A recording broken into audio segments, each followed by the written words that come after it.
5 বছর আরো বেশি বাঁচবে। আখের রসে জল মিশাওনি তো? এই দেখো আমি সাদা জামা পরছি, আমার সাদা মনে কোনো কাদা নেই। এই দেখো জলের মগ, তোমাদের কি মনে হয় আমি আখের জুসে জল মিশাবো? আমি ওই রকম নয়, ভালো জিনিস দেবো, মন একদম ঠান্ডা হয়ে যাবে। ঠিক আছে তাহলে এক গ্লাস বানাও। ঠিক আছে।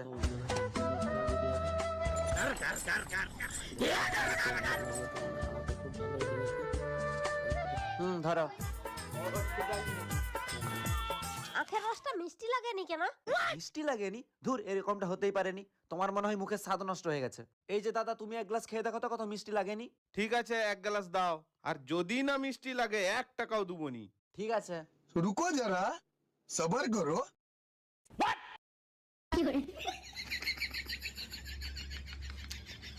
হ্যাঁ, ভালোই তো মিষ্টি লাগছে। দেখলে তো তোমার মুখের স্বাদ নষ্ট হয়ে গেছে। পরের দিন থেকে ব্রাশ করে আসবে, দেখবে তখন মিষ্টি লাগবে। হয়তো হতে পারে।